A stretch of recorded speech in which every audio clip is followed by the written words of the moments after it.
Morning, everyone. From a very cold, windy, blustery Cape Town morning, and I've been told by a friend of mine that we are going to have the full monthly average of rain on Monday. So that sounds like our dams and our pools will be full, but our gardens are going to be flooded.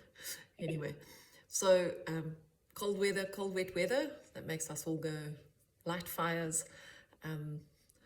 Drink red wine because we're Cape Townians, eat dark chocolate because we're Cape Townians, and do other things that are not that good for our weight loss and healthy eating plans.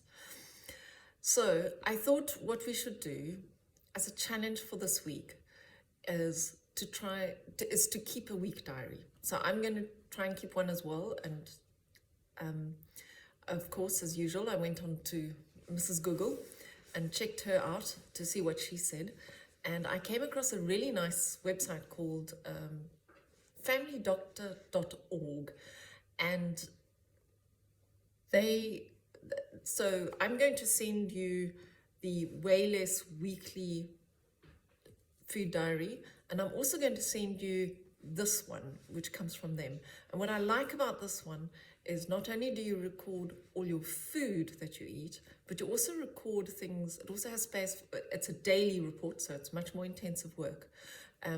You record things like activities, hobbies, who you were with when you were eating, what your mood was when you were eating, where you were eating, and some of that's kind of good stuff. For those of us who live on our own, how often are we just mindlessly eating in front of the TV and eating too much? I know I'm guilty of that. And so the idea behind the food diary is to make you more mindful of what you are eating.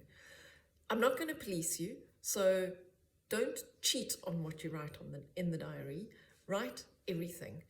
If you are somebody who is out and about a lot, get a little booklet and record it in the little booklet. Just get the idea of what to do from these templates.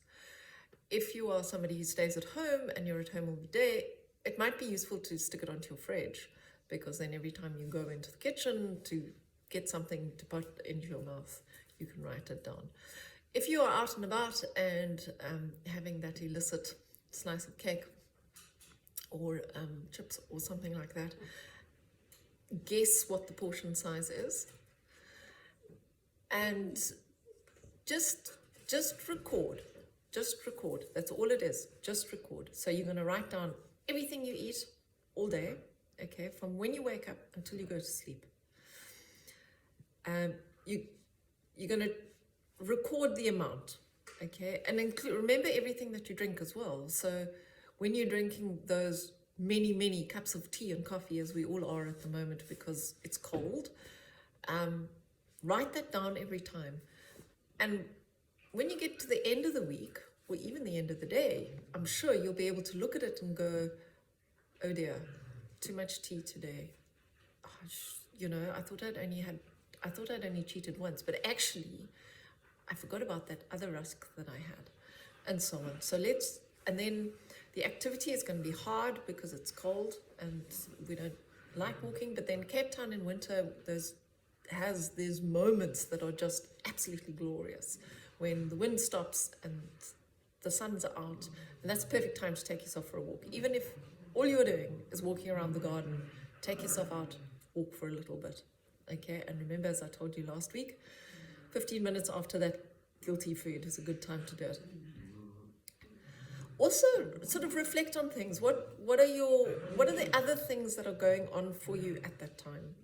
What are your stresses? Important thing to note.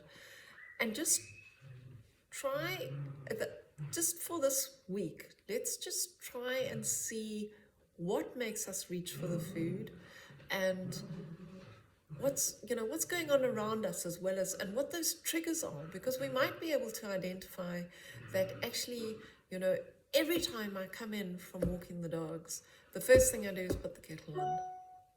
What if I drank a glass of water first? And then maybe I wouldn't need that cup of coffee with milk in it. Maybe I could just get away with a glass of water What if I had hot water instead of, to warm me up? Or what if I had a cup of soup, which, the light cup of soup is a vegetable portion? Am I eating enough fruit in the day? Am I eating enough vegetables in the day? So there are lots of things that we can find out from our food diaries. So have fun this week, use a food diary for a while, and good luck.